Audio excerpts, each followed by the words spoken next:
August is almost over, and that means the Kinda Funny Patreon pledge drive is about to wrap up. If you love what we do, please know we couldn't do it without your support on patreon.com/kindafunny, and it would mean the world to us if you tossed us a sub, even if it was just for a month.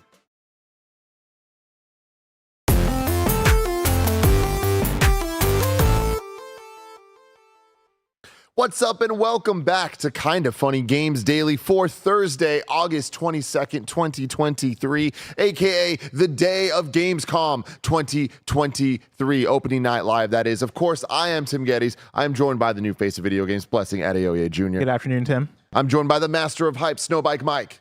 Wonderful afternoon, Tim. And I'm joined by Game Over Greggy himself, Greg Miller. You said Thursday, and I my heart stopped. I was like, it's not Thursday, is it?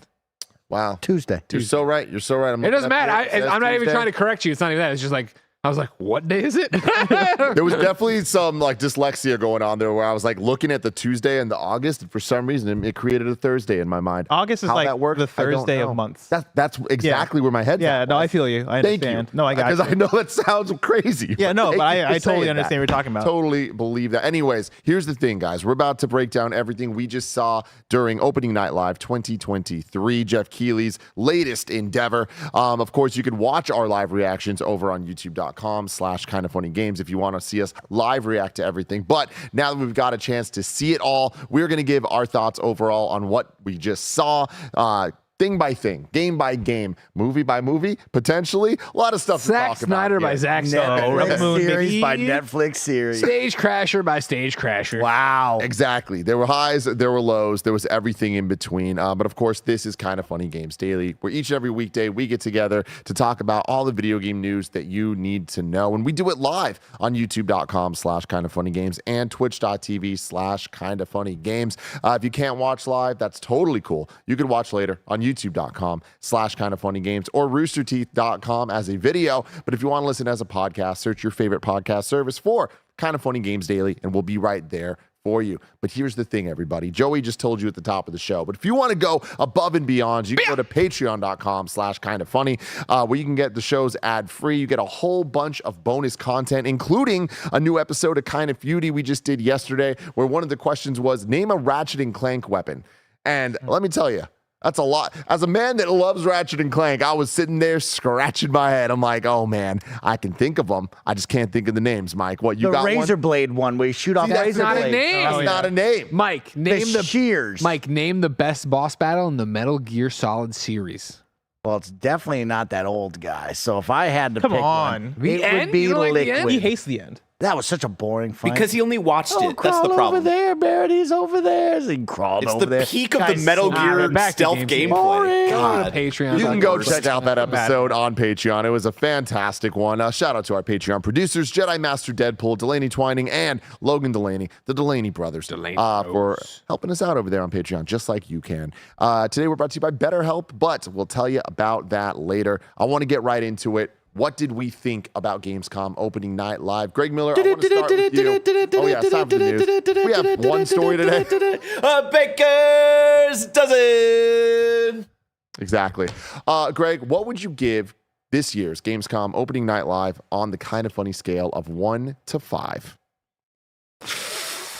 I was hoping you wouldn't start with me so I could coast and I can percolate bounce a bit. off. No, because that would be a cowardly move, and I'm no fucking coward. don't coast. I also know I'm an uggo thanks to Mike. Mike revealed that I'm fucking ugly on this stream, but you know what I mean? I think I was stunned. I was like, oh. Oh, you're hot? You know, That's not right. No, who You're would think that? sexy was the word. 2 hours.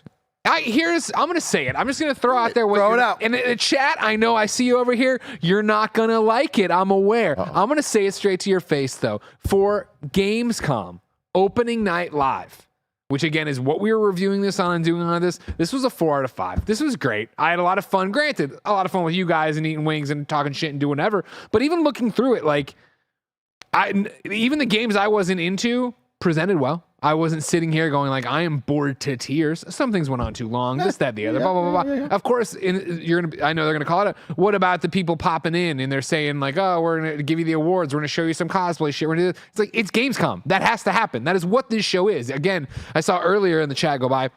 Someone say, oh man, Jeff needs to drop Gamescom and just keep it to Game Awards and Summer Game Fest. And it's like, yo, this is like This isn't even really Jeff's thing. He partners with Gamescom. They hire him to make this show and do this. He's getting the bag for it, and he's bringing his friends together. Like, I wasn't hyped coming into this, which helped. I came in being like, all right, I'm going to do this thing, and I had fun, and I saw some cool games, and I'll tell you what.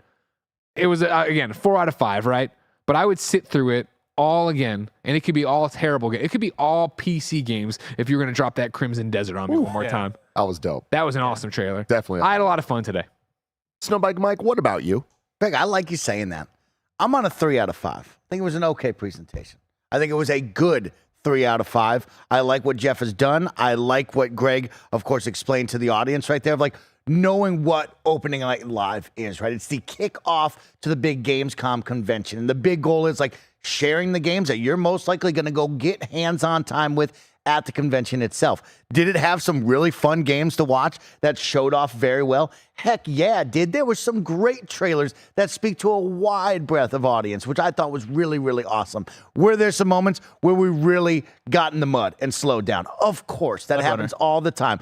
Call of Duty overstayed its welcome. They probably should have showed the multiplayer Roger was maps. out here freaking out. You were having a great time. I had a great time. I'm just saying it showed poorly. It should have showed the multiplayer maps, or if you do want to show off, hey, this is the open mission structure that we're promoting, you need to show it in different facets. You need to say, hey, Blessing went up top. Oh, Mike went through the sewers. Like, you have to do it like that. You can't just show me going into prison in Verdansk and going, I'm left, right, and center. Like, it just doesn't look good, team, right? But other than that, this was an all-around fine, fun show. So nice 3 out of 5, high 3 out of 5 for Mike. Bless. Yeah, I'm also at a high 3 out of 5. I think it started off really, really strong, right? Early on, we had that Starfield live action trailer, and I think that blew all of us away. The Little Nightmares 3 announcement was really cool. I know Roger was in the other room going crazy. Black Myth Wukong had a fantastic trailer. Crimson Desert had a fantastic trailer. Like, there was a lot of energy in that first, I'd say, first fourth of the show, first third of the show, but then I think we did get into the mud a little bit, where I found myself getting a bit bored when we reached Fort Solace, Under the Waves, the first Descendant, and like parts of these games look cool, right? Even the first Descendant was one we're starting, and I'm like, all right, another one of these. And then you see more of the gameplay, and you're like, oh, actually no, this looks really cool. But I think for me, there was still this level of, all right, it feels like a lot of sitting around, listening to people talk, watching trailers that aren't paced the best. And I understand that it is Gamescom, it is Opening Night Live, this is kind of what it has to be, but I don't think that removes it from the context of, we've seen what 5 out of 5 showcases look like, we've seen what 4 out of 5 showcases look like, and like, you know, Gamescom is not the one that I'm looking forward to out of the Jeff Keighley trio, right? I'm gonna be so excited when we get to the Game Awards. I'm gonna be so excited when we get to Summer Game Fest. Gamescom is another year where when we get to it next year, I am gonna be like, all right, what are the big games we think about when we think about Gamescom, and what closes it? All right, we got a Dead Island 2 announcement last year. We got Saints Row a couple years ago, and this year we got another showing of Alan Wake 2. Alan Wake 2 looks really cool, right? But that is not on the level of showing off a brand new game that we could get at a Game Awards in the case of an Elden Ring and stuff like that. And so I still thought it was a good time, though. Like, this is not a bad showcase. For me, 3 out of 5 is a good score. Like, that is, you are good. You're solid right there. And so that's where I'm leaving it, even though there are some highlights here that I'm sure we'll get into.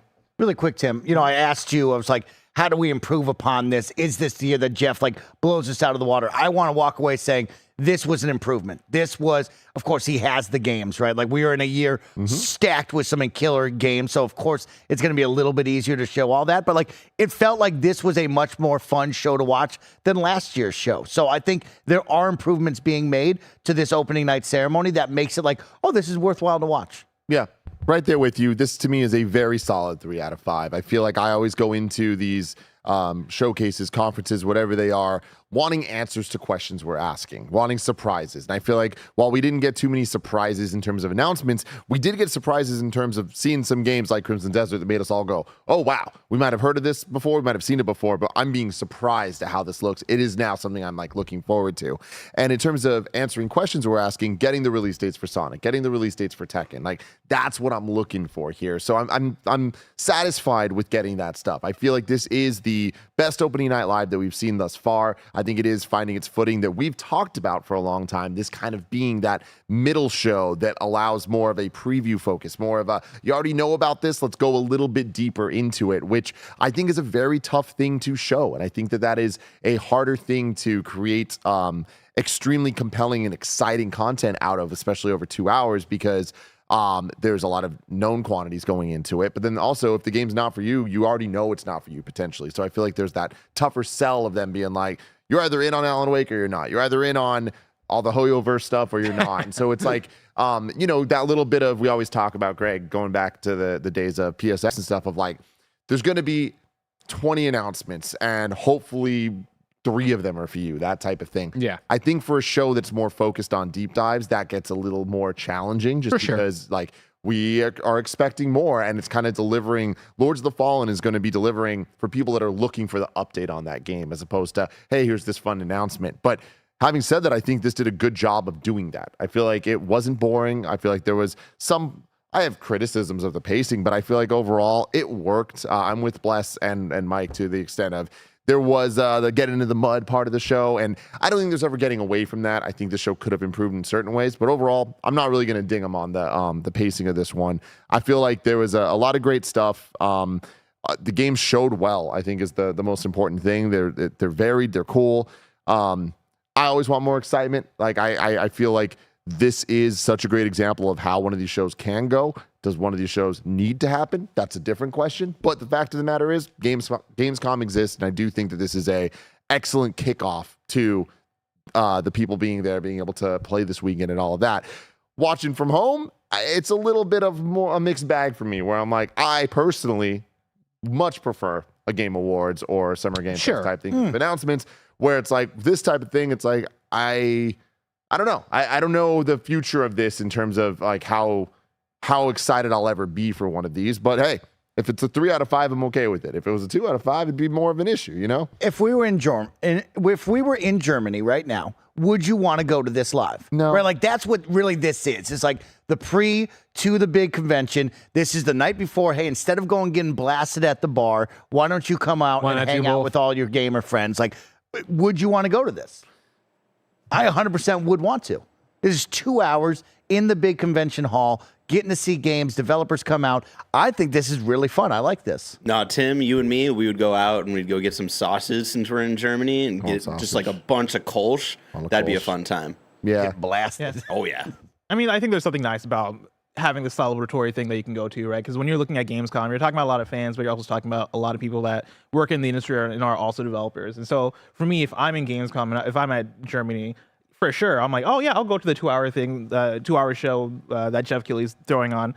Sit next to my friends, cheer for the homies that I see go on stage, cheer for when I see Troy Baker get on stage, right? Like, I think that's a fun environment regardless, right? Like, I think we're in a very unique spot of looking at this through more of a critical lens, because most people don't do that. Most people just show up and like have fun at these things, right? But I think for us, there is this level of, all right, this is setting the tone, right? Like, what does this look like in terms of how we view showcases as a whole? And I think when it comes down to it, yeah, like, I think there's space to do better, but I also think that these do get better year by year. Like, I think it's marginally. Like, if I had to guess what my last couple of years were for, or scores were for the last few years, I'd say I probably gave Gamescom last year a 3, and maybe before that gave it a 3 also, right? Like, I feel like this always hits that consistent level of, all right, look, that was fine. Like, that was a show. I think eventually we could get to a 4, and that mainly depends on what that divvy up looks like as E3 starts to go, right? Like, by next year, when Jeff Keighley has even more power and he is able to like go, okay, this is at Summer Game Fest, this is at Gamescom, this is at the Game Awards. I think you find the opportunities to even out the shows throughout, but I think this is just where we're at with. I don't think that'll Gamescom ever is. happen though. I think it's back to what this show is and what Gamescom is. And I think again, as Jeff gets more and more control and publishers see more and more value in SGF / that E3 time frame, right? I think you'll continue to see that information go. So Gamescom has to pivot and be something different. And again, deep dives and longer stuff and getting into it, that may be a turnoff if you're not into the game. And again, that's why I'm saying I think this is a great presentation for what it had to be. This isn't a great SGF conference. This isn't a great E3 conference. This isn't a great Game Awards. This is a very different thing. Yeah, is this a showcase? Right? Like, truly and honestly, is this a showcase? No, not really. It's the kickoff to a games convention where it's showing you the games that you're probably going to play. I don't really look at it as a summer showcase where it is the big reveals and all that jazz. I think he's got 3 different things he's touching that are so drastically different, right? Yeah, we all come to see the games and hope for big reveals, but like, he's got a Game Awards show. He's got a summer fest where he actually reveals the big marketing push. And then he's got somewhere he's got to make a fun opening night ceremony, essentially, just like the Olympics, that are fun to watch for people to come to and spend their time before this. He's got 3 different things that all I think he's doing well with. If they're different things, they need to be treated differently, though. I think that's the thing is like they don't feel different, though? They do feel different to me. Different. You say you do think? I feel like they feel different. I think, I mean, they do feel different, but in terms of like the way that they're promoted, the way they're talked about, it's like really the only major difference is the amount of hype around announcements. It's like our games being announced or not is really the biggest difference between Game Awards, Summer Game Fest, and Opening Night Live in terms of the way that them being a showcase is presented. And I feel like they did a great job of managing those expectations. But when you manage expectations to not be too hyped or excited for things, then yeah, you get a 3 out of 5 when you accomplish your goals. They accomplished the goals here. And I said this during the live event, but I do think by far this was the best Gamescom in terms of the lack of commercials and advertising getting in the way. Of course, there are sponsored moments that pays the bills and all that, but I feel like that stuff, like it was Game Pass essentially, and like Armored Core and things like that were really shown that way. But I like that. I feel like, hey, reminder, Immortals is out. Armored Core is coming like in a couple of weeks. It's like, yeah, that's the point of this type of thing, is to like keep celebrating games, promote these games that we're going to hopefully be talking about during Game Award season. Let's get into a breakdown, item by item, of what was announced, shown at Opening Night Live. Started with Starfield getting a musical performance by the composer. On a small grand piano. A very small grand piano, yes. It's cut in half, some would say. Crazy. Playing the Starfield theme. Starfield, of course, very, very, very imminent. We got the cool launch trailer that we love to see, live action. This was legit awesome. Yeah. Very, very cool. This was super dope. And then Todd Howard came out, made it even more fun. Like, that's a strong start right there. That was dope. That was Again, good. very different than what you'd see, I think, at SGF or one in some ways. But you know what I mean in terms of what you'd get from the other shows for a game that is imminent. Let's not do a gigantic deep dive. Let's do the little presentation with some music. Let's show you the brand new ad. That is cool. It was well done and well shot and got me hype. And then, of course, have Todd come out and talk through some of the more, hey, this is what we wanted to make and why, and show you this stuff and remind you of what this is. A game that, even though we all think about it all the time in terms of being imminent, we still haven't seen that much from publicly. Yeah. Also, this risk people crash the stage. Yeah, I was gonna say, like, it's like, I feel like you gotta stress how tough it is to like be on stage and be at a presentation like this where you know so many people are watching, right? And like, you know, when you're in the midst of introing someone like Todd Howard that the audience goes crazy for, to have somebody crash the stage right before that is really rattling. So like, shout out to Jeff Keighley for being able to kind of keep it together and be able to transition out of that into the next. Jeff, a consummate professional. I assure you, Greg would not have this reaction if you crashed DICE Awards or whatever. I would especially wrestle you to the ground right here when I figure out push this motherfucker away, right? And I hate that he's wearing an Austin 316 shirt. Yeah. Don't put this on WWE gamers on top of that. Yeah. This was the first time Jeff had to put up with one like in the middle of this. Remember the last one, guy came at the end and jumped in during the actual Game of the Year award there. Yeah. This is the first time where we are kicking off the show. Jeff is about to find his rhythm. Look at how restrained he's trying to be. He's understandably so angry right there. And how slow fucking security was to stop him. So slow. I stepped on you when you're like, there's two. I'm like, no, the guy. I thought the guy who came out with his hands up was trying to block the guy. I didn't realize he was with him. That other people were coming to the stage. No, Jeff did very well, and like you said, Bless, he recovered well is the main goal, because you could have easily shut down there, but the guy couldn't shut down. Show's got to go on. Got to go. It's so upsetting, man. Don't do this shit. Like, I just can't believe that like this is happening. It's so unfortunate that, like Jeff was saying, that like a celebration of games and all this stuff that like. This creates the need for like ridiculous levels of security that is just like such fucking bullshit. I mean, back to back, I guess not back to back because there's nothing that's SGF, right? But it's one of those things of, like this is going to ruin it for everyone else. So, like we talked about it at Game Awards last year, right? When it happened, or the last Game Awards, right? Where I was like, well, we've always thought it was so bizarre that no one checks your ticket all the way down. Like, I could see it next year having it really, partitioned off, right? Of like really stringent security of getting the Phil Spencers and influencer people down to where their seats would be, keeping away the public. And you look at this, it's like, you'd imagine it's going to be the same thing if suddenly the social contract is broken, that you won't rush the stage and say Bill Clinton wants GTA 6. Yeah. Which again, like, we come up with something. What are you trying to do if you're trying to do this? Is that kid paying people to go all around the globe? No, he's just inspired other You know what I mean? Is he paying kids? What is he doing? It's like Batman, when Batman talks about this. I was looking at the chat. Like, there's articles on Dexerto talking about how, like, this kid, not the Game Awards kid, but this kid does similar things of like has invaded other German TV channels to say the exact same thing. Great. Anyway, that's just fucking don't do this shit. Anyways, Starfield kicking it off, musical performance. Just hey, this game's happening. It's happening soon. First new franchise in 20 something years. It's just wild. Yeah. So good for them. Hopefully this works out. Story number 2, Little Nightmares 2, or game number 2, Little Nightmares 3.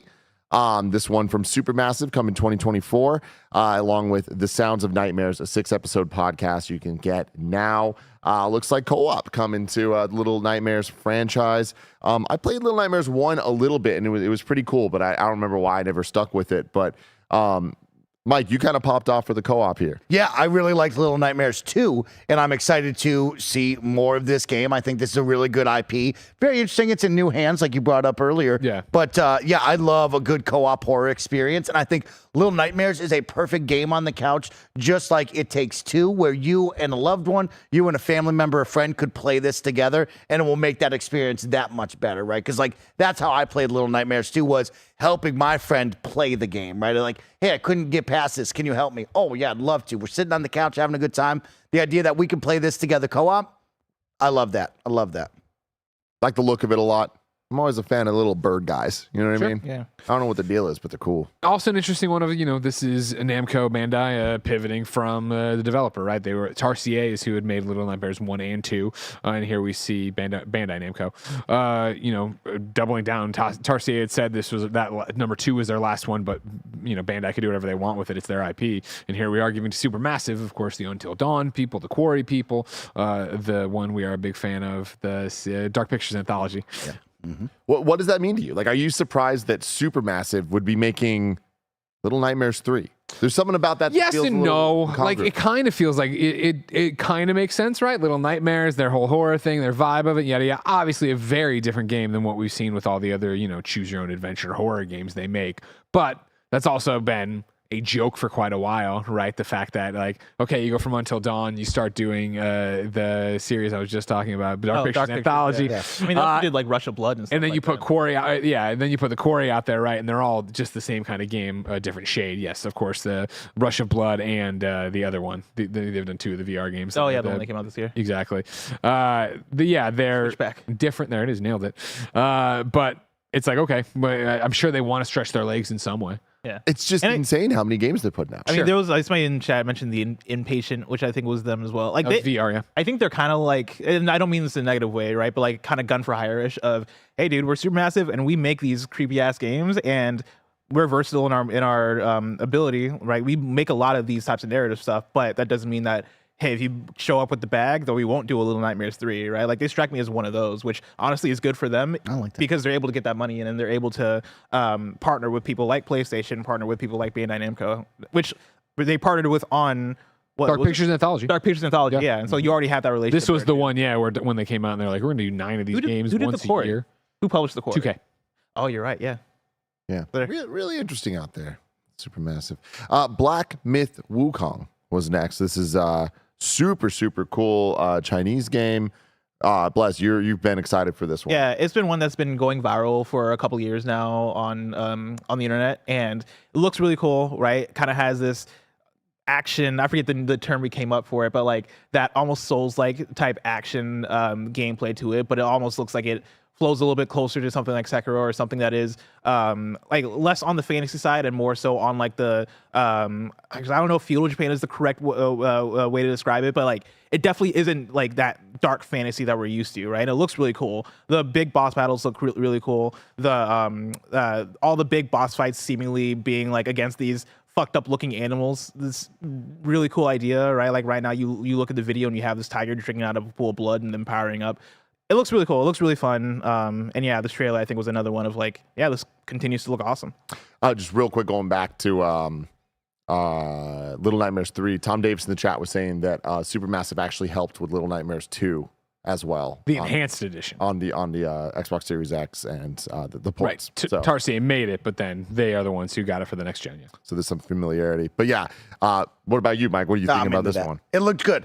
It didn't have the as hype moment as we first saw it, right? I think when that like took over the culture and everybody was like, oh my God, we got to talk about this game. It is nice to finally see it again. I think that's the big win for me, is like put this game back on the map. Let's get some excitement going on, especially at the world's largest in-person gaming convention. I know they have a booth down there that people took photos of. So it's like, let's get the excitement for this.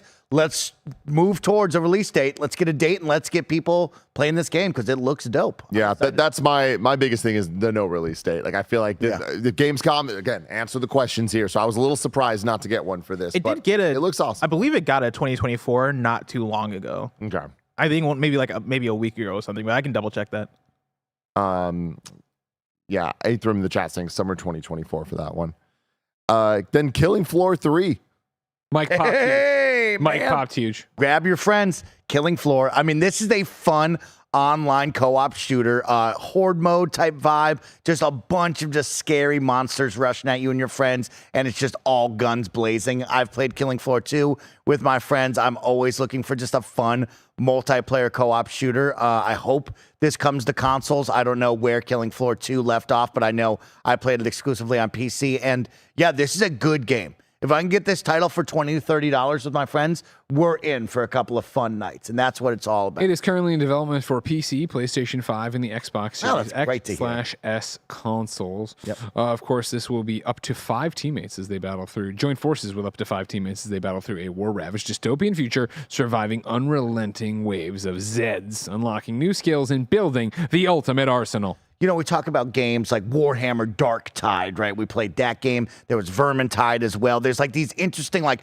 co-op shooters, and some of them hit, some of them don't. Killing Floor has a fun audience on PC. I like the style of Killing Floor more than what I did with Dark Tide. So if you were someone that really enjoyed Dark Tide, you might like this. If you didn't like Dark Tide, this is something different that I think you'll enjoy.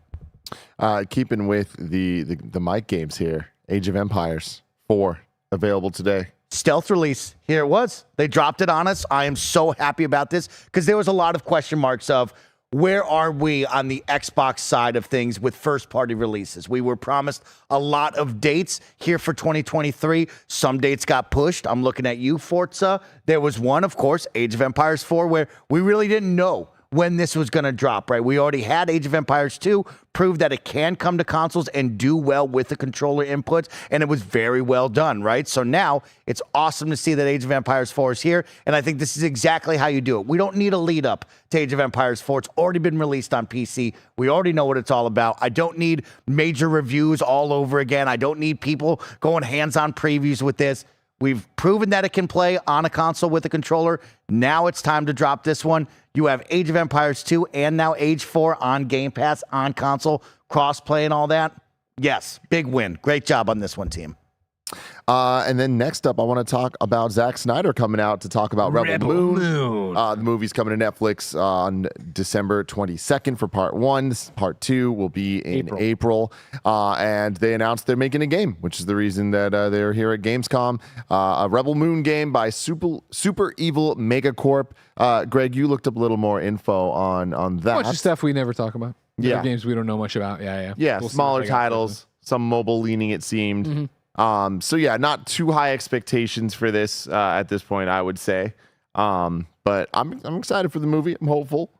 Are you? Have you seen the trailer? Because we didn't watch the trailer, so I have no idea. No, but I mean, just everything going into this. Like, I feel like you know about a bunch about this. No, I don't know anything about it. Oh, okay. We just know the guys attached to it. That's yeah. Okay. I mean, when you got Zack Snyder and the Snyderverse attached, come on, let's go. Come on, man. I just know it's like it's what he wants his like Star Wars to be, especially with the name like Rebel Moon. Like you guys weren't able to see the trailer when I had pulled it away just because I didn't want us to get taken down on YouTube Live.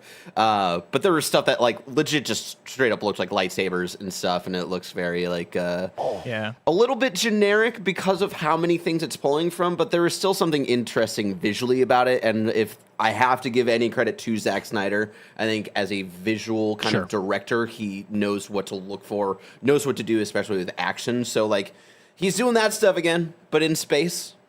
Yeah. All right. Cool. From, of course, Super Evil Megacorp's website, they have some information that they didn't go into about the game, right? To summarize the details, this is from their blog post. We are making a Rebel Moon game. It is a 4-player co-op action game. It will be exclusive to Netflix members. Hey. Interesting. We are working in close collaboration with the movie team to provide an additive and detailed look at the universe and factions you'll experience in the films. Netflix games, baby. So let's talk Going about hard. that really quick, because like the developer looks like some mobile titles, right? Because Vanglory, I played mobile MOBA. I liked it a lot. I thought it was very well done.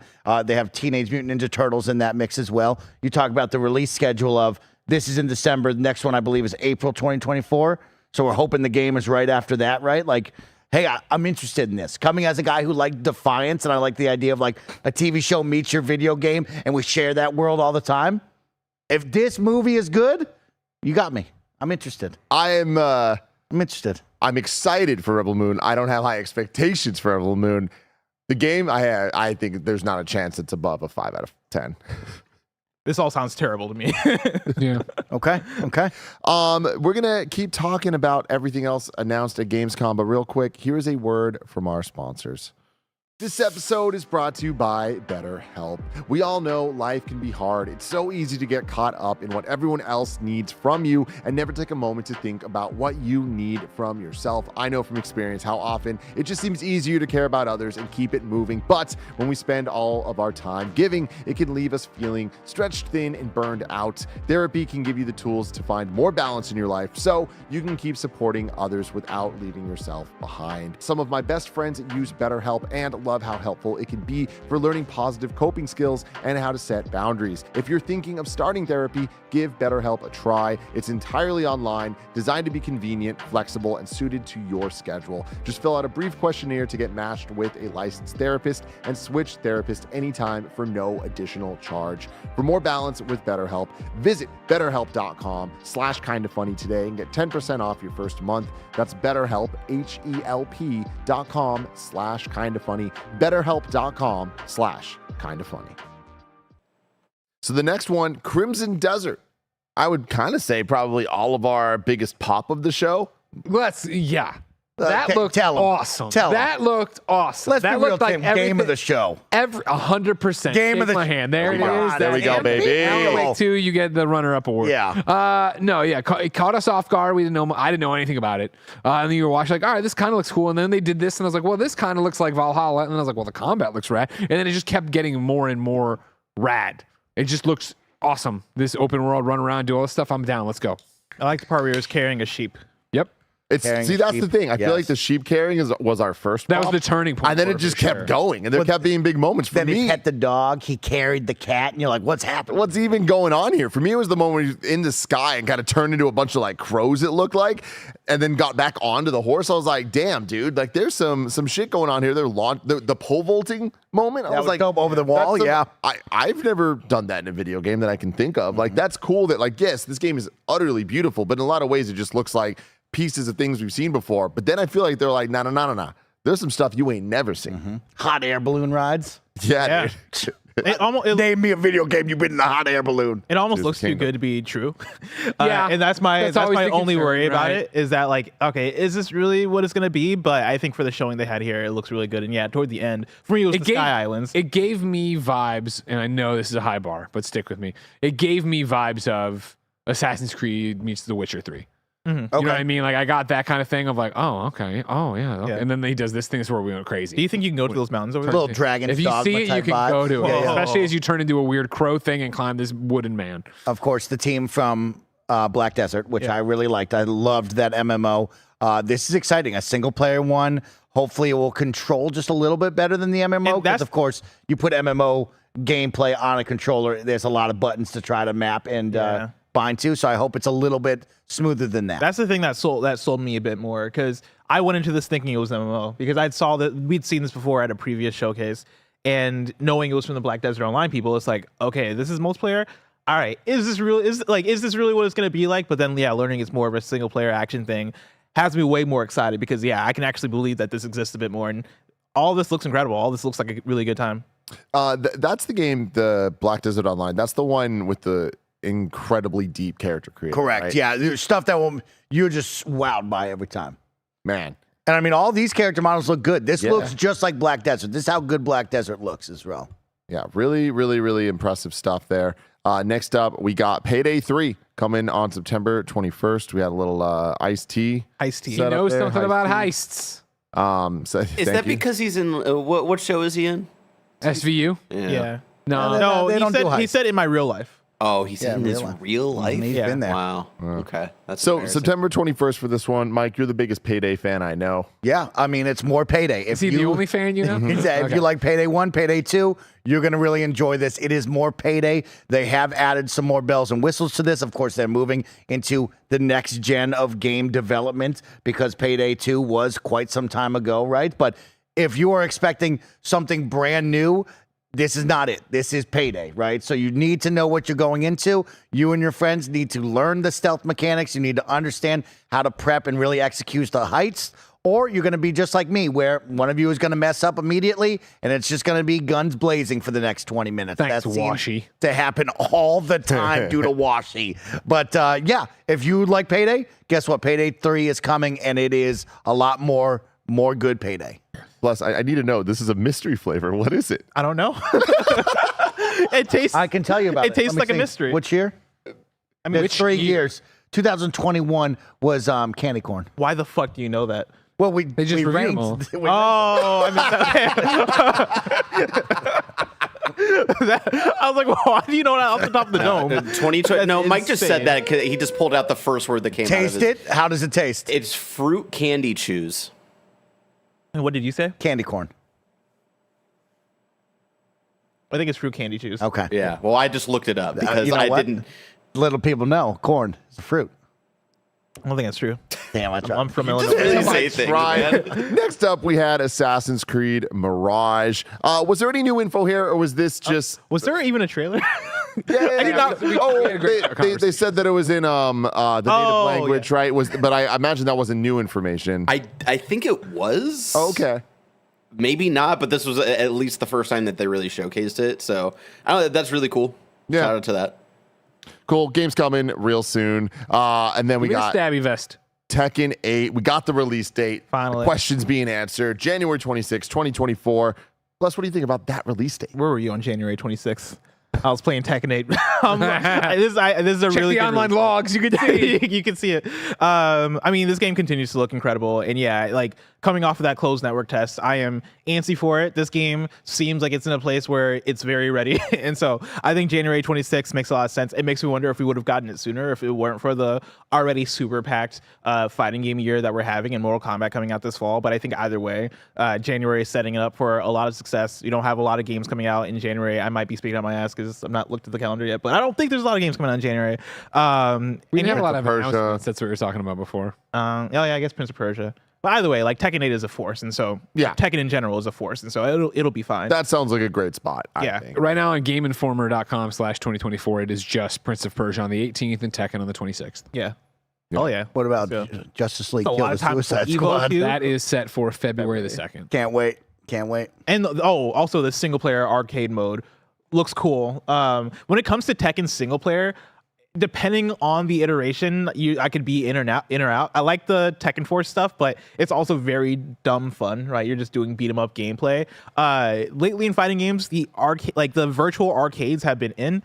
Street Fighter had one as well, right? With Street Fighter, the online mode, the online lobby mode. And yeah, like I like that they're doing something different. I think the avatar stuff looks really goofy, but I still prefer this over just going into a menu and watching like the story for Tekken 7 was fucking terrible, Mike. Like it was basically really? like, yeah, it was from like the first person of a dude that was recounting a story, and it wasn't great. I like stuff like this better. This Nice. seems like it has more Okay. opportunity to be a bit more fresh and interesting, and so I can't wait to check it out. I look at this, I'm like, oh, I hate it. I Yeah. hate it, man. The story stuff? In direct comparison to Mortal Kombat. Like Mortal Kombat, everything I see, I get more and more hyped. I'm like, I can't wait for this campaign. It's going to be so awesome. Yeah. When I saw Street Fighter World Tour, I was like, I don't know about this. And I'm seeing this, I'm like, oh, I'm getting a lot of that. Seeing the first trailer for Tekken 8 with the beach, like the water smashing up against them rocks as they were fighting, I was like, I can see this translating to an incredibly cool single player. Now I'm like, okay, my hopes are being dashed, but I'm not the guy that's in there for the gameplay of it. I'm more for like, let's play to get the story and have the fun of it all. So my eyes are now shifting to Mortal Kombat MK. 1. But next up, we had Call of Duty Modern Warfare 3, talking about them open world zombies, November 10th.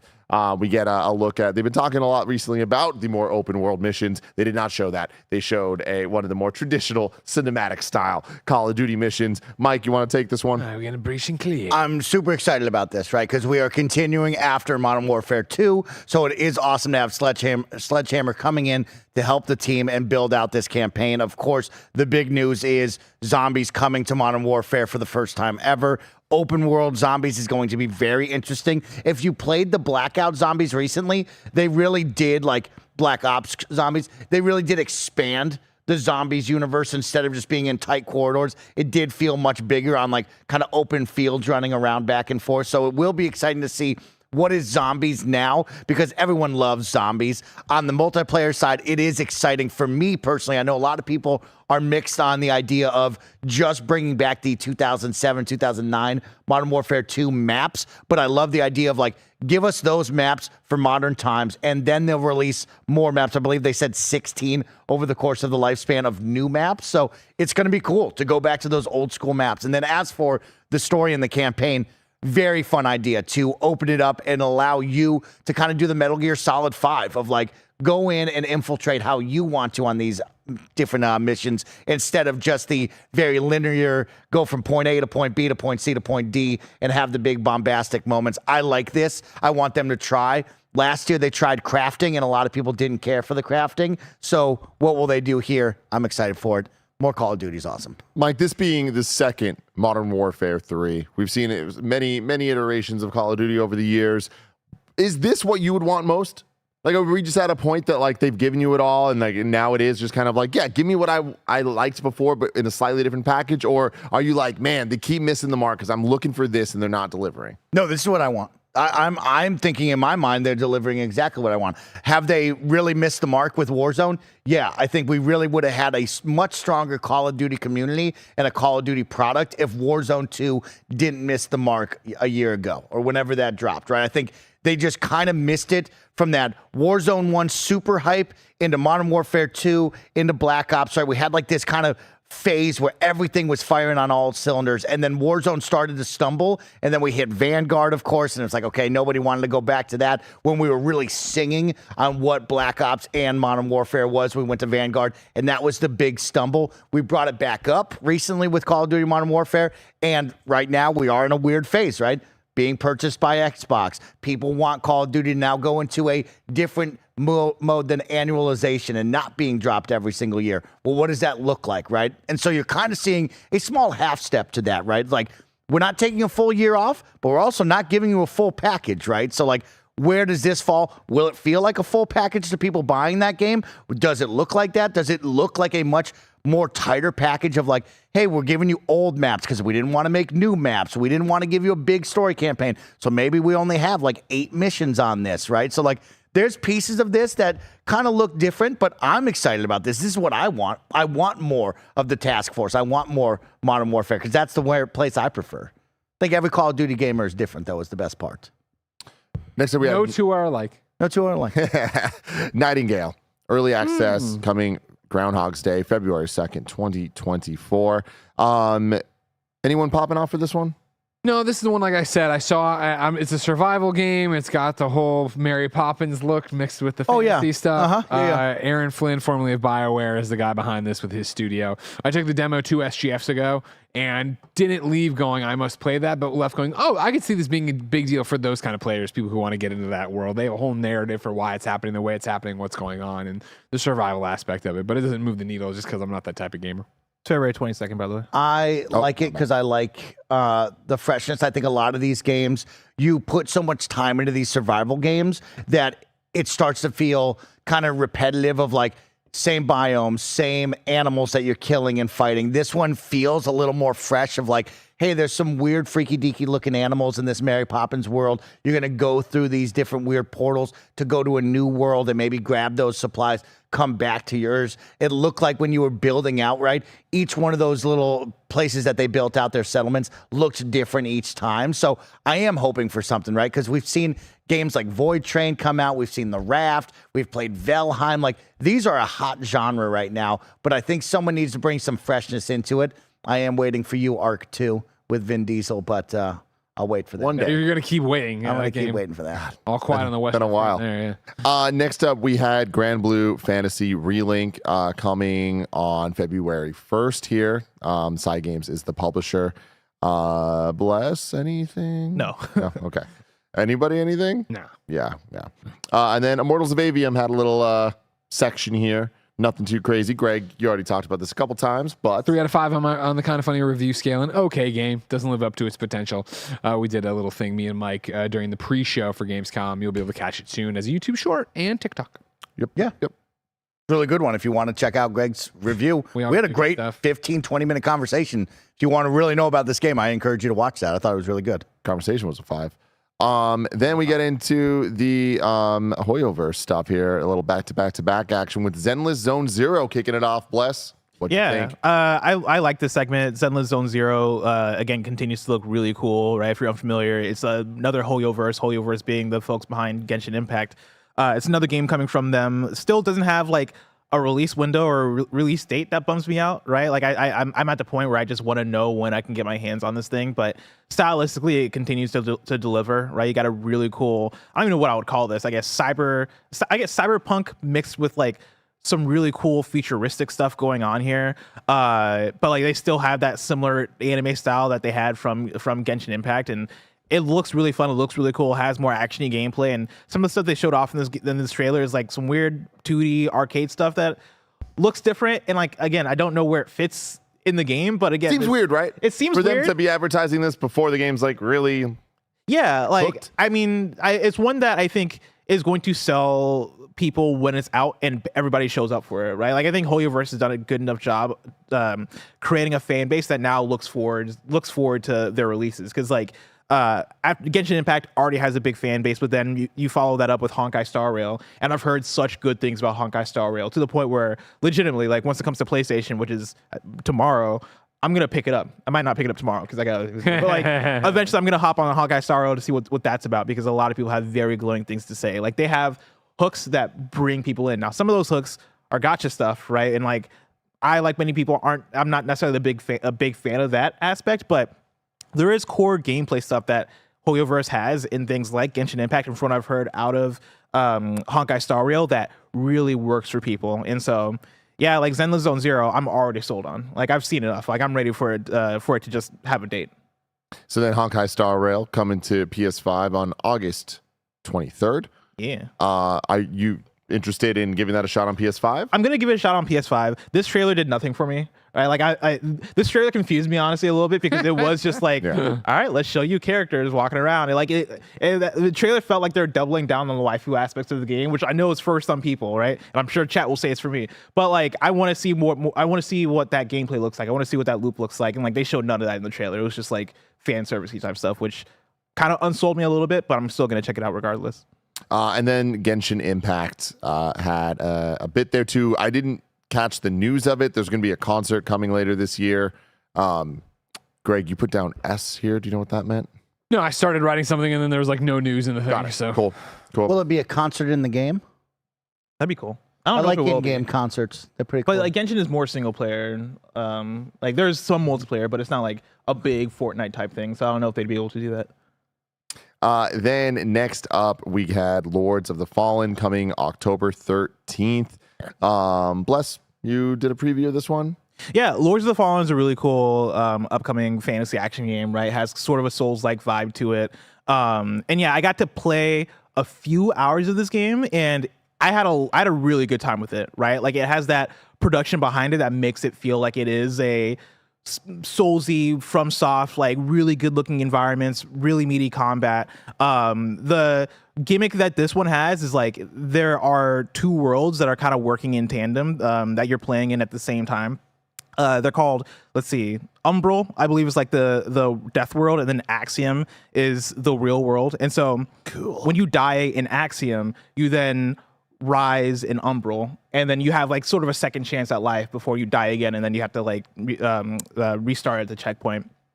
But yeah, like it seems really cool. The last Lords of the Fallen game was forever ago, and one of the things that the dev talked about when he was showing me the preview was the fact that this one is more modern, it's more grounded, it's more gritty, it's more bloody, it's more realistic, and it's darker.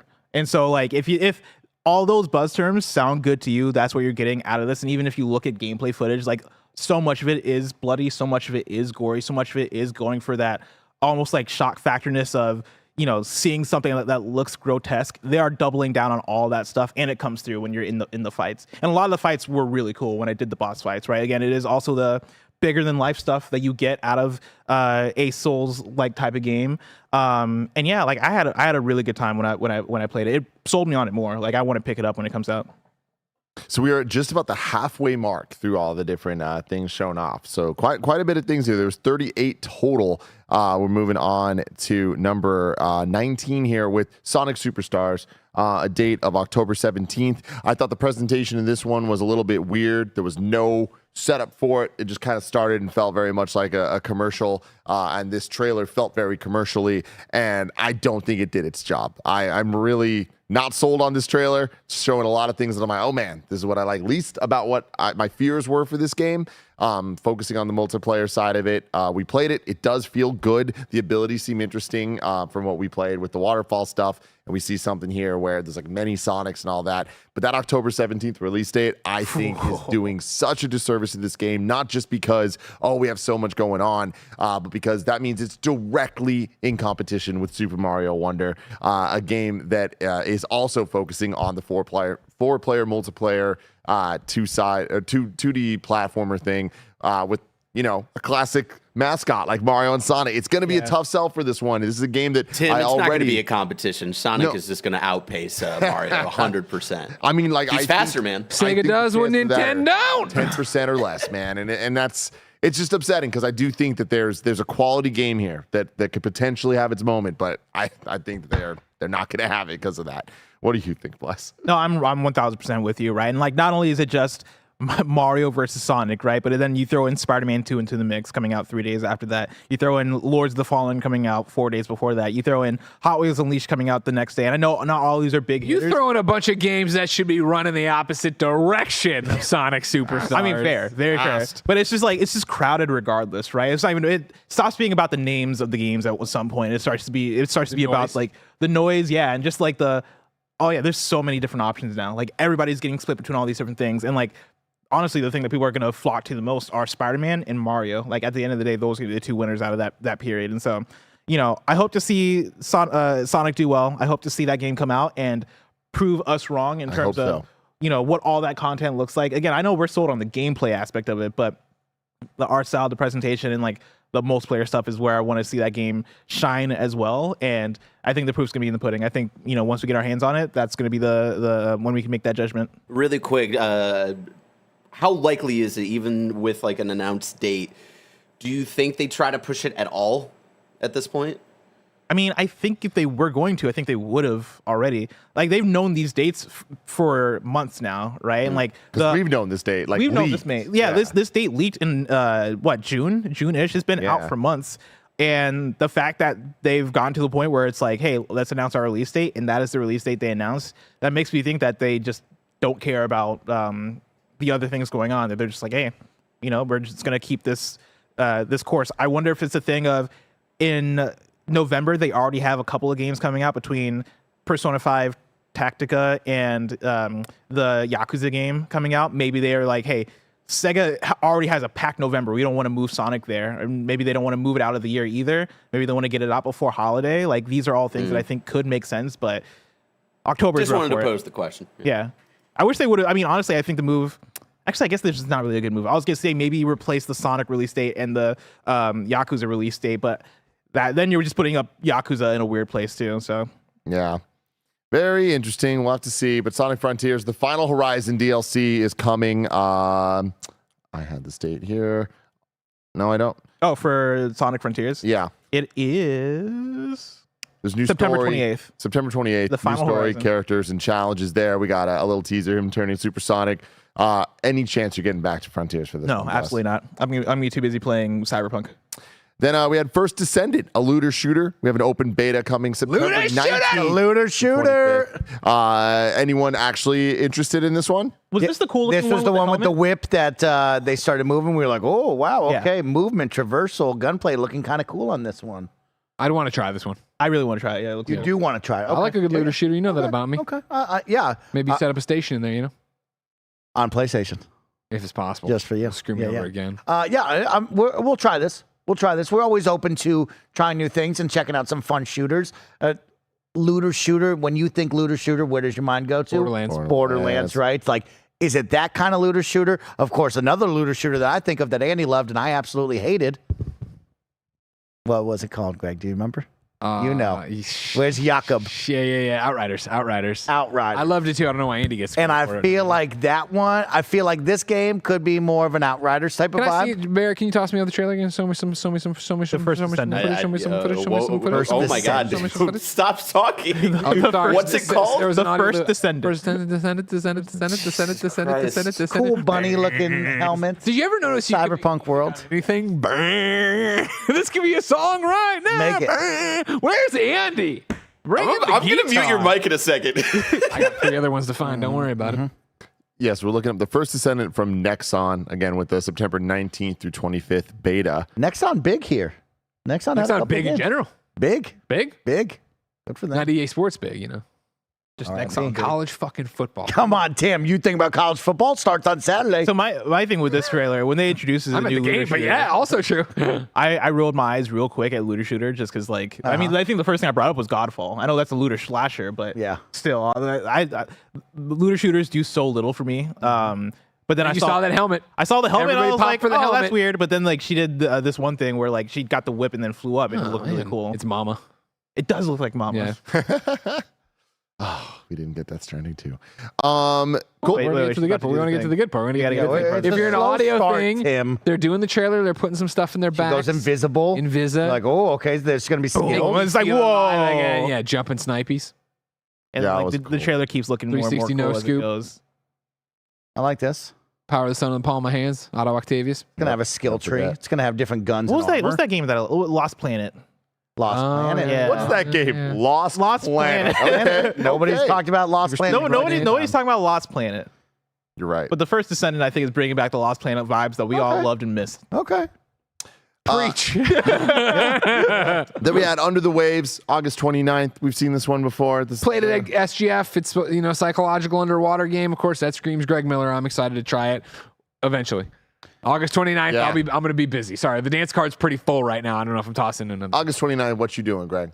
I'll be playing Starfield. You'll be playing Star. Let me Cyberpunk. let me Or hit no, him with a August, couple of never mind. questions because That's I'm what very I'm gonna do. interested in this game, but I am getting mixed signals from you in this game. If I don't know quite where this is this a Greg single player? I'm going to cry because I lost my mother, or is this a Subnautica build my base out and I get to explore the underwater world like in Dave the Diver, where I'm in that submarine and I'm getting lost in it? Under the Waves is a narrative-driven adventure game about the engulfing power of grief. There's your answer. Done. Wow. You're gonna Gonna be a cry great your game. goddamn eyes out. Set in the depths of the North Sea in a techno-futuristic 1970s, professional diver Stan is struggling to overcome a life-changing loss and embrace a new future. Already, I'm in. It Come looks on, you kidding so me? good. I just want to explore. Is it his wife? Is it kid? Either way, I I'll don't be want- I crying. don't want Is any it of his that. dog? I don't need Anything any can of happen. Break me. Break me, Parallel I don't want- Studio. I'm a bucking bronco. I need to be broke. Holy shit. I love that. Fort Solace I was like next. this. It's out today. Everyone was surprised about that. I was like, is it? And then we Googled the Man, reviews. I was like, ooh. Zero marketing going into that. yeah, but Right. a couple butthole jokes. I keep Some thinking this odd Callisto Troy Protocol Baker DLC. butthole jokes in there. I and missed it's it. like, What did he okay. say about his butthole? Roger Clark Craig. had Oh, yeah, Clark. a really bad pre-written joke that didn't go over well. Gotcha. Oh, that was a pre-written joke. I thought that was like a Greg Miller off the cuff. I'm a bucking hope it was Bronco and I want to No, be he If it was I pre-wrote that off- too. I pre-wrote that too. If it was off the cuff, then we got. I'm going to play this, though. I'll talk about this on some kind of funny content. I'm going to play this week. you know you don't have to play it. Yeah, I want to check it out, though. I want to see The what's up. verdict from PC No, Gamer you don't have to. is a 40 out of 100. The synopsis is: if Fort Solace really was a Netflix series, it wouldn't get a second season. There's nothing fundamentally disagreeable here with the intent to harness the cutting-edge tech of Unreal 5 in the service of a short, narrative-heavy game that isn't your typical AAA fodder. Yet it's impossible to ignore that titles such as Gone Home made collecting documents and finding keys more intriguing and even thrilling a decade ago. And none of these visual bells and whistles or voice talent With none of these visual bells and whistles. In contrast, Fort Solis fails to convince it has a story that deserves telling or that has the right methods to tell it. All the production values in the world can't save it from that. Look how good Mike's hair looks right now. Thank you. You know, Yeah. Him? Oh man. When Fort Solis first came on screen, Tim thought it said fart souls, and I think that's really funny. Got it. Come Someone on. make that game right everybody. now. Someone make Where that you game right at, now. Devolver? Fart souls. It Our writes soul's itself. right there. I'm gonna text him right now. You're gonna text Devolver? Yeah. Hey, Devolver. Mr. Revolver. What's her name? Nina Struthers. There it is. Yes. brothers. Expeditions, a Mud Runner game, was up next, followed by the Crew Motorfest. Was this a good idea or a bad idea, Mike? I mean, Mud Runner looked dope. Crew Motorfest, that's a tough one for you, Tim. I don't know about See, that. I'm on the one. other side of it. I thought the crew looked kind of good. Really, this Mud looked Runner cool, did nothing, bro. but I'm also This one's got a metal detector, an echo sound locator when you're in the mud and the water. I'm sure this will be a better game than the Crew Motorfest. But also, I'm just not. I'm not a Mud Runner guy. I texted Devolver and I said, "Fart souls, you're welcome." Yes. There you go. Yeah, okay. Do we have anything more to say about either of these here? Really quick, I just Bless and I have talked about this a few times. The crew being set in Hawaii for the next game. Yeah. I think it's really cool. And it having I'm more of just a excited Forza for that. Horizon setup to it as opposed to traditional The Crew, I think is a good idea. Yeah. I just need the execution to be there. Yeah, That car I had just- Rubicon on it. That's pretty cool. Yeah, like I just need to see how it feels on the controller and stuff, and then at that point I'll get lost. It's you know? also it's the tough thing too, where like you know what messed me up is that Lego game I was looking forward to. Yeah. That open Yes. world racing 2K Lego game. Drive or whatever. 2K Drive because Yeah. I played a little bit of it. that came and went. And I realized that like, oh wait, I could just play Forza. Like Forza Horizon still exists. And so I think that's what this game's kind of going up against in my mind of me picking it up and going, why am I playing the Crew Motorfest when I could just play Forza? I mean, dude, me and Greg watched the Gran Turismo movie, and legitimately, I'm not even joking about this. I liked the movie a lot, but I was like, man, a Forza Horizon movie could be freaking awesome. Oh, hell yeah. So, That's Fast and the Furious. but like really going through with the festival that they're Yeah, doing, the and I got- festival, I was like, Horizon it could be Festival, yeah, sick. yeah. The upbeat vibes, the colors, the Music, the Halo like, it all, the vehicles, announcer, like, come Yeah. on. Then racing a train. we got Cyberpunk Phantom Liberty coming on September 26th. They showed off a bit more here. Shit looks great. I'm so excited for this. RPGs are back. They are back, and I'm incredibly stoked about this one. I still got to get it re-downloaded and get my feet wet with my Kevin character, and Like- then I'll be set to go. The RPG of the year conversation might be kind of insane. It's because I keep 100%. forgetting about Cyberpunk coming out. Yeah. Because I think that has a chance if this comes through and delivers. When It we're has talking really chance have to a be the- chance. It has the An chance to RPG be the of the year. Cyberpunk we wanted it to be at launch. Yeah, right? like I What about think. Baldur's Gate? Well, I'm talking about nominations. I'm talking. Okay. Baldur's Gate will be RPG of the year. Yes. Okay, or else, okay, Or else, okay. like, there's gonna be something wrong. But like, I think when we get to the nominations, right? Like between Baldur's Gate 3 and Starfield coming out and other RPGs that have come out. You this year. named three Honestly- now. You've named three. Well, there's Final Fantasy, but people in chat will Okay, get there mad at you me go. for calling Final Fantasy. There's Octopath Traveler too that people always want to talk about. That's the gift of Devolver text back. Oh, they're in. They're in, Yeah. buddy. They're in. We just Yeah. made money, y'all. But yeah, Cyberpunk. Watching this trailer is a reminder of like, oh yeah, this might be one of my most anticipated RPGs of the year. Like this game, I got to play it at Summer Game Fest, and I had such a fun time with that preview. And looking at the trailer and being reminded of all the overhaul stuff they did, they're like, yeah, we're finally making the Cyberpunk that we wanted to make, that like y'all deserved at launch. And already people like it, right? Like already with the updates we do have, people have turned around on Cyberpunk. So you're telling me you're gonna overhaul it? Way even more than that, like go into the skill trees, fix the cops, fix all this stuff.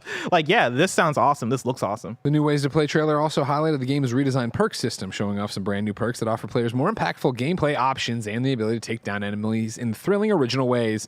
Enemy AI and combat will also be improved, making fights more dynamic.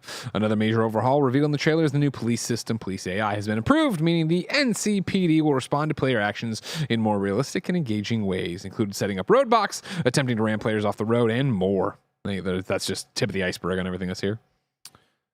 Next up, we had Stormgate, which I was a little upset we weren't getting too much new info on, but then they did announce the Chainsmokers are doing music for it, Yeah. so we can all rest easy tonight.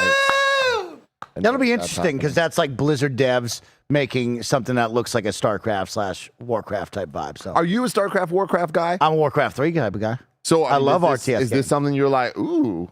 It has my attention. I don't think I will jump into that, but we'll see. You never know. If people are like, yo, this is a fun like RTS, you should jump in, I'll give it a try. The look is there. The look is there for sure. Chainsmoker's going to have the beats. Definitely. You saw them once. I've been to a couple Chainsmoker shows in my day. You have? I'll tell you what. It's a good time. The Han Solo in chat says chain smokers suck! ! Okay, well, that's not true. That's not true. Not true. I love you so much, Mike. Then they did the Green Studio of the Year award. It went to It was Xbox. 'Cause they're green. Good for them. Okay, well, Honestly, it's awesome. Like that's cool. It's cool. They made the environmentally friendly Xbox, didn't they? Or controller. Yeah, Yes, they did all, they have that's the why they control. won. Yeah, it's a big deal. They're making a big push on that. They I also think made some mini fridges, that I'm sure are great. But hey, you know what? We're not doing. They also make Okay, a we billion don't talk different about Xbox those. controllers. we don't And talk also, about those. Microsoft as a whole, like as a larger company, definitely it doesn't. I'm sure Bill Gates is responsible for half the. Shout out to the Bill game Gates. for Gamescom for hosting an award like that. That's nice to give some recognition, and of course, most importantly, starting pushing that into the conversation. Hopefully, more game developers, publishers, giant corporations take note of that and help us stay on planet Earth a little bit longer. I mean, Mike, it must Okay? be really, really exciting to see Xbox win an award on this stage. Felt good. It already went. Felt good. Felt good, y'all. DJ ID4, maybe it's already half gone. They go, and they didn't ship any games, so there's like no carbon emissions. Trucks driving around. You're crazy. That's I'm sure. Yeah, that's the 5 copies of print any boxes. the 5 copies of Redfall didn't destroy the environment. God, dude. Oh, we are going to hell. Then last Epoch, You got it. coming September 7th, the Rune Master. Another action RPG. It's already been out. It's in early access on PC or whatever. Yeah, so you're getting the Rune Master on there. We were talking. Jeff was like, "What a big year for action RPGs." Big old Snowbike Mike over here called me out. Are you gonna play this one? And then I was like, "I don't know." And I googled and just PC. Get the hell out of here. Yeah, Greg is actively on the hunt for more ARPGs, which I really like. Right, like I love a good ARPG. you got bit by the bug of Diablo. You're back on this, and you're like, "Yo, I would be willing to try new ones." And it's like, okay, cool. Put it on consoles. What was that one? We saw one at SGF maybe that we liked that we thought was cool. I forget in the trailer rundown. Maybe it was Game Awards. Doesn't matter. Do you think we'll ever fix genres? Yeah, I don't know, man. It's really annoying. This is a conversation for a different time, but like I just will not accept that Horizon Forbidden West is being called an Path action of RPG. Exile. I So barely is even think Diablo. it's a. I don't even think it's an RPG. Here's the thing, though. I think is where one of the things, right, is that we're expanding on it. But and correct me if I'm wrong, Chad. The way I've always understood it, like a Diablo, right, is an ARPG, in the way a Baldur's Gate is a CRPG. So you really wouldn't say action RPG. You would say ARPG and know that means that. Whereas an action RPG, I think, goes that way with it, where you toss that and you toss in an Outriders, like we're talking about or whatever. blurred lines. I The know song? you want it. No, just Robin I mean, Thicke? just in general, like stop. We don't, He's dead, right? Emily Ratajkowski? What? Wait, Did Robin Thicke die? no. Alan Thicke Okay, died. Alan Thicke died. Don't kill Robin I Thicke. met Robin Thicke at we met Robin Thicke at the What? No Way Home Across the Spider-Verse. He was there? Yeah. Oh, I didn't talk to him. I'd be too intimidated because he's been. Bless, I think you did. bless every We single were thing you together go to. You talking should to talk. him. to There these is. I people. did not know that was Robin Thicke. Wait, show me a picture of Robin Thicke. Somebody. Oh man, whatever. Man's learning today what Zack Snyder looks like and what Robin Thicke looks like. Oh shit. Oh shit. He's there. Yo, that was Robin Thicke. I thought it was just a guy. Oh my lord. I thought that was a dude. He was cool. Next up, my boy Ben Brode comes out talking about Marvel Snap. It's on Steam now. You can get it. Showed another little fun animated trailer for this thing. I love Marvel Snap. Armored Core 6, get a little trailer for that. It's dropping very, very soon. When's it come out? Friday? Friday. Yeah, we're gonna play it on stream here. You're gonna look like a weird metal bug, They all look like bugs. We're gonna make some metal bugs on stream Friday. We're gonna check it out. It's gonna be a good time. It's gonna be a good time. Then we had Warhaven coming on September 21st. Early access, yeah. Early access to wait. I somehow missed a bunch of games in my notes, and I swear to God, you're just making shit up. Yeah. Warhaven? No, real talk. Early I read access Steam. Greg wrote this one down. I don't have it on my notes either. This might have been the Buffalo Wild Wings break, presented by Buffalo Wild Wings. Warhaven, September 21st, early access Steam, presented by Buffalo Wild Wings. This is a free-to-play PvP medieval fantasy warfare game.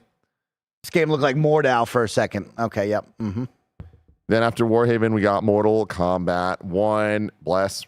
What do you think? I've never been so excited for a Mortal Kombat game. And I'm somebody who historically I fucking love Mortal Kombat, right? Like I look forward to every single one. This one is doing things differently. Like all the story stuff that they're showing off has been some of the most exciting things. I think they've been treating the character reveals all the right ways. Like the each character reveal trailer is kind of revealing them in factions, right? They're revealing them in groups. And as soon as somebody mentioned Outworld, immediately I was like, oh, we're getting Shao Kahn, we're gonna get Sindel, we're gonna get some more Outworld people. And I'm still not sure if this is Shao Kahn or if they're just calling him General Shao or whatever in this game. But either way, I think that's cool, right? The fact that they can take this character who you know who he is, right, and give him this different sort of angle and like make that seem fresh. I loved seeing his moveset here. I loved seeing the axe be the center of how he fights. Sindel looks sick. Like I like that this is gonna sound ridiculous. I like that they're expanding on the hair combat. Yeah, like good. All the moves that she's doing with her hair, I'm like, this looks insane. So I have a game for you, Bless.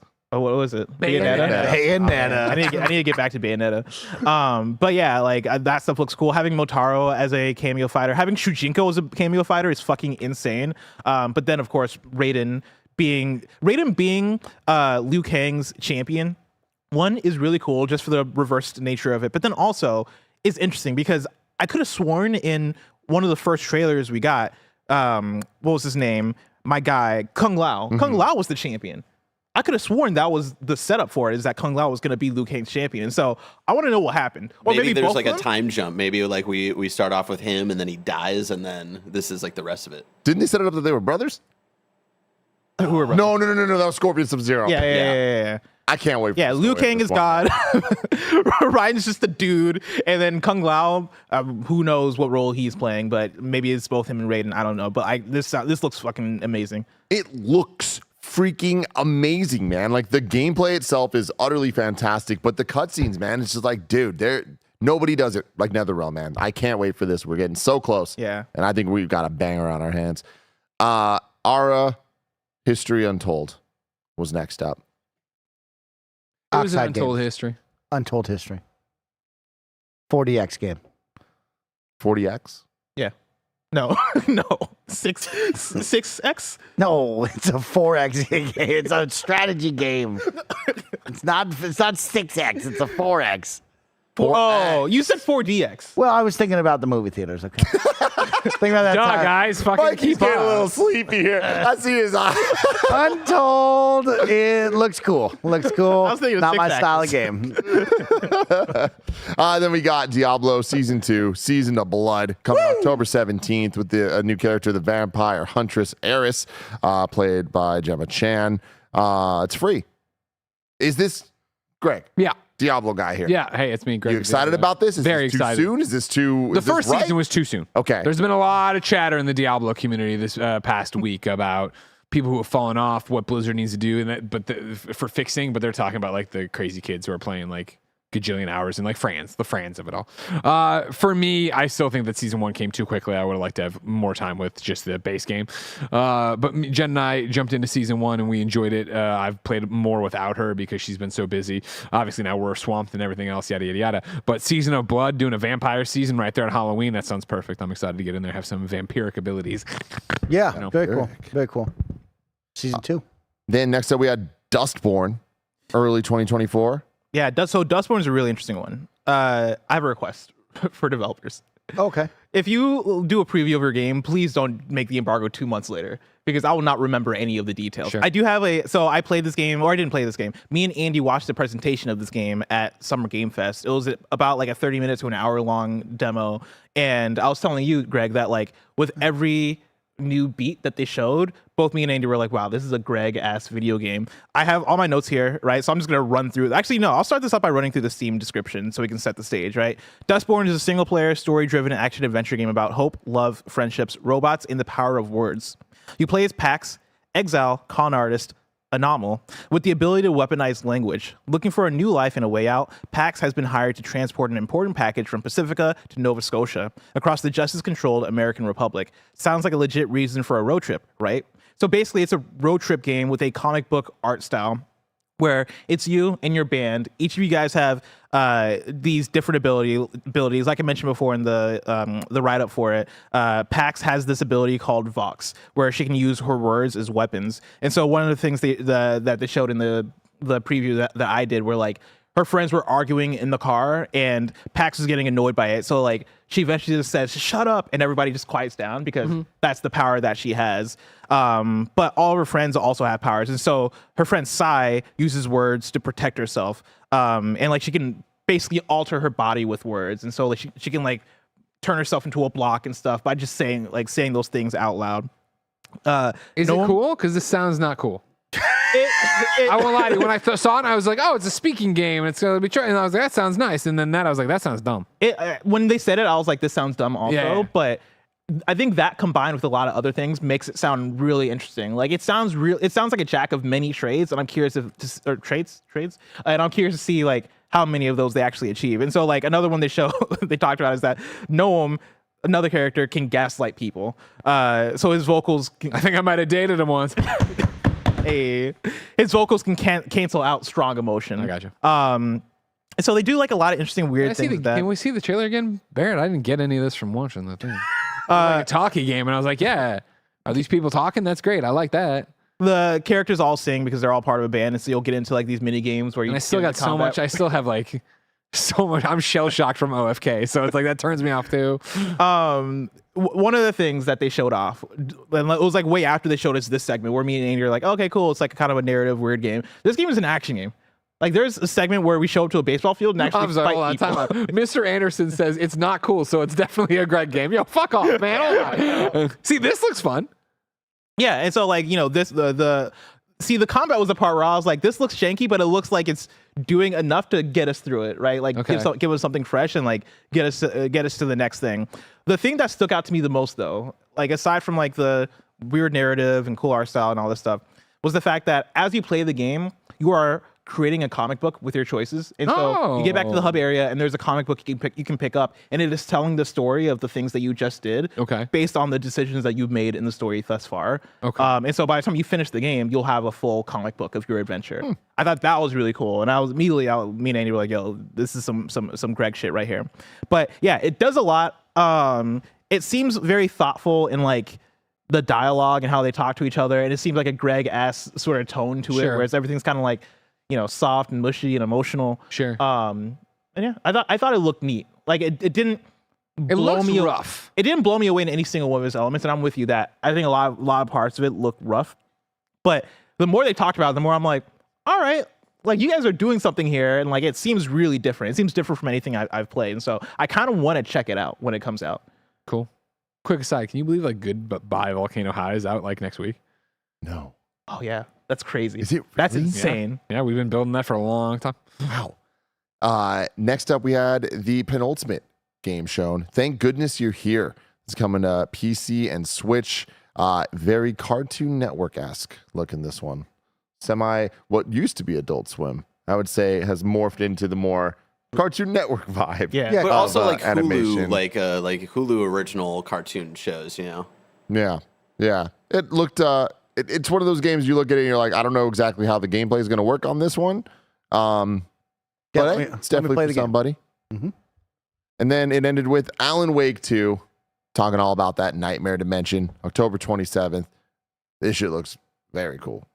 Very, very, very high quality. Very the live scary. action mixing and stuff, I'm not sold on. Them talking about it, I was pretty into it. Seeing it in action reminds me a little too much of Twisted Metal 2012. And like parts of, like, do you not see that here? Like, especially with like the over editing of it all. I wonder. Yeah, but I wonder how much that's trailer versus how much that's a trailer. That's what I'm saying. No, the live action's in the game. They were saying. Oh, right? really? Okay. Didn't they say that? Yeah. Didn't they have that in the control though? Wasn't that really Handsome Man like a live action thing? Yeah. But it wasn't like this, like on the nose. I think it's going to be distorted. It's in the dark place or whatever they called it, the Nightmare Dimension. I think it'll work. I'm with it. I can't wait. I played enough Hellblade. Hellblade did some weird things. I like weird FMV. Quantum Break. Yeah. But Quantum Break just had a TV episodes, right? But it had the characters from the game, like they crossed over. Yeah, we'll see. But yeah, Alan Wake 2 looks freaking awesome. So October 27th, I'm proud of them for thinking about the release date, pushing it back. Yeah. Shout out to Baldur's Gate 3 and Alan Wake 2 for doing what others are scared to do. You know what I mean? Everybody get out of Sonic's way. Don't be afraid. Smart. Mike, what are you going to say? No, I love Baldur's Gate. Love that you talked about Baldur's Gate 3 is so good. Can we just like not play any other video games for the rest of the year and just play Baldur's Gate 3. Baldur's would Gate like to 3 do is that. soon coming to PlayStation, but eventually it's I'm not coming to playing on Xbox. PlayStation. But that's so far away. Bless. So If I far want to know away. what's coming to mom and grab shops today, where would I look? You would look toward the official list of upcoming software across each and every platform, as listed by the Kind of Funny Games Daily Show hosts each and every weekday. Yeah. Out today, we got Guild Wars 2 expansion. We have Fort Solis on, aka Fart Souls, on PC and PS5. We have Chicken Journey on PC. We have Immortals of Avium on PC, PS5, and Xbox Series X. We have The Oregon Trail on Xbox One. Ooh. Hey, We have Stone Age on PC. WrestleQuest is finally out on everything. Let's go. And Crusader Kings 3, Wards and Wardens on PC. I'm going to check that you're wrong just to see if we got anything wrong, but that feels Did absolutely anybody else forget that this is impossible. KFGD? I'm just out here. having a never good time, forgot you know? it. Never forgot. Nothing wrong. Thank you. yes, I love you. Thank you, everybody. And then this week's hosts are tomorrow, it'll be me and Blessing. Thursday, it'll be Bless and me. And Friday, it's me and Bless. Yeah, What a I squad. love it. And if you, we will do anything after this, Mike.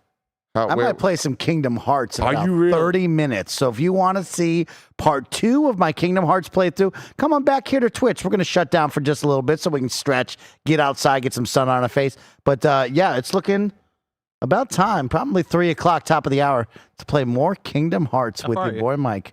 I've made it to a town. Traverse Okay, Town. Traverse Town. Oh, Wait, yeah. Past that?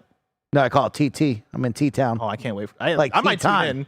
Hell Based yeah, man. on the things you discovered in that first stream. Dude, Oh. yeah, Mike. You're about to be blown away. Letting I everybody love know, so top much. of the hour. Y'all can check that out on twitch.tv/kindoffunnygames. Until next time, I love you all. Goodbye.